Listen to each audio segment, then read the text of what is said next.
বৈষম্য বিরোধী ছাত্র আন্দোলনের সাংগঠনিক সম্পাদক মঈনুল ইসলাম দাবি করেছেন যে জুলাই গণঅভ্যুত্থানের ফ্রন্টলাইনার তাহিরিমা জামান সুরভিকে ফাঁসানো হয়েছে এক চাঁদাবাজির মামলায়। ৫০ কোটি টাকা দাবি করা হচ্ছে।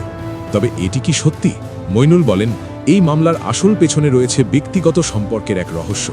সাংবাদিক নাইমুর রহমান দুর্জয় চেষ্টা করেছিলেন সুরভির সঙ্গে সম্পর্ক গড়তে, কিন্তু সুরভি তার প্রস্তাব প্রত্যাখ্যান করলে শুরু হয় এক ভয়াবহ ষড়যন্ত্র।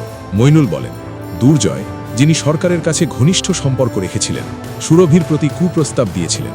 সুরভি না মেনে দেওয়ার পর তিনি ক্ষিপ্ত হয়ে একটি মিথ্যা মিডিয়া ট্রায়াল শুরু করেন এবং সুরভির বিরুদ্ধে ৫০ কোটি টাকার চাঁদাবাজি অভিযোগ তৈরি করেন।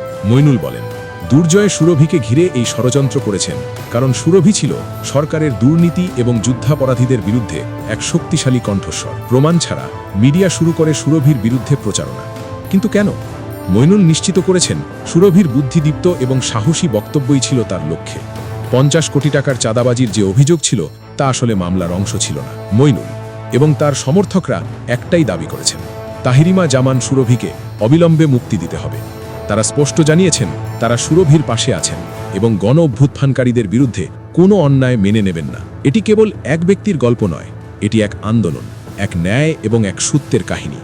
মঈনুল এবং তার সমর্থকরা স্পষ্ট বার্তা দিয়েছেন, তারা থামবে না। সুরভিকে মুক্তি দেওয়ার জন্য তাদের সংগ্রাম চলবে। সুরভির কণ্ঠ কি চুপ হয়ে যাবে, নাকি ন্যায় প্রতিষ্ঠিত হবে? এই যুদ্ধ এখনো শেষ হয়নি।